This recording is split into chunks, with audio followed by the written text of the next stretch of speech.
Britain की अगर बात करें तो यहां भी ढाका मॉडल से ही इसे सुलगाया जा रहा है। यहां पर अंग्रेज और मुसलमान आमने सामने हैं। दंगों की आग से लंदन सुलग रहा है। अब प्रधानमंत्री स्टारमर ने सजा का डर दिखाकर दंगाइयों को डराने की कोशिश की है, लेकिन ब्रिटेन की खुफिया एजेंसियां बता रही हैं कि यहां दंगों की दूसरी लहर बस शुरू ही होने वाली है।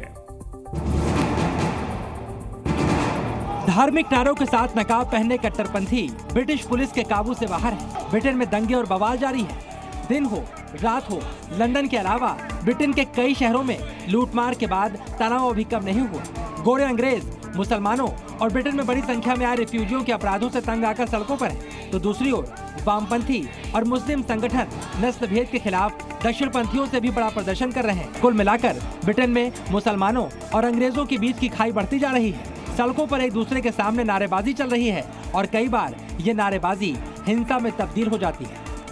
ब्रिटेन में चुनाव जीतकर सत्ता संभालने वाले लेबर पार्टी के नेता कीर स्टारमर समझ ही नहीं पा रहे, करे तो क्या करें। और आइए अब बात करते हैं अमेरिका की। अमेरिकी राष्ट्रपति जो बाइडेन इस समय डर के साए में हैं।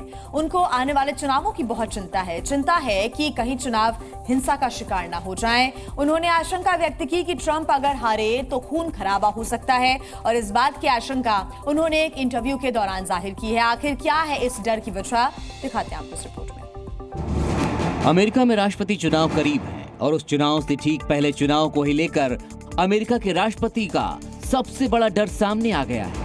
वो डर जिसने जो बाइडेन की नींद उड़ा दी है, वो डर जिसके पीछे है अमेरिका के पूर्व राष्ट्रपति डोनाल्ड ट्रंप। जो बाइडेन का डर है कि अगर ट्रंप हार गए तो चुनाव परिणामों के बाद अमेरिका खून खराबे का शिकार हो सकता है।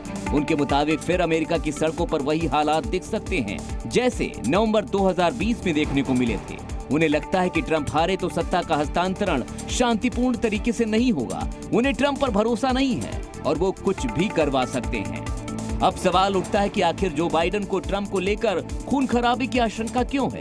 क्यों वो चुनाव के बाद खून खराबे को लेकर इतने बेचैन हैं?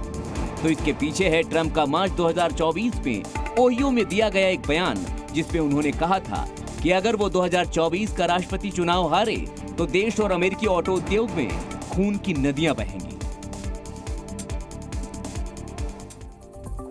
क्या पाकिस्तान में भी बांग्लादेश की तरह तख्ता पलट की तैयारी हो गई है? पाकिस्तान स्टूडेंट फेडरेशन ने सरकार और सेना को अल्टीमेटम दे दिया है। 30 अगस्त तक इमरान खान की रिहाई नहीं हुई तो बड़ा आंदोलन किया जाएगा। बांग्लादेश में हुए हिंसक प्रदर्शन और तख्ता पलट की चिंगारी पाकिस्तान में भी पहुंच सकती है। पाकिस्तान स्टूडेंट फेडरेशन ने 30 अगस्त तक पूर्व प्रधानमंत्री इमरान खान को रिहा करने की मांग की है। इसके लिए स्टूडेंट फेडरेशन ने पाकिस्तानी सरकार को अल्टीमेटम भी दे दिया है। छात्रों की मांग है कि पूर्व प्रधानमंत्री इमरान खान बेगुनाह हैं और उनको जल्द से जल्द जेल से बाहर निकाला जाए। पाकिस्तानी राजनीति में हालिया घटनाक्रम एक गंभीर मोड़ पर पहुंच गया है। बांग्लादेश में शेख हसीना की सरकार के खिलाफ तख्ता पलट की खबरों ने पाकिस्तान के युवाओं को भी प्रभावित किया है।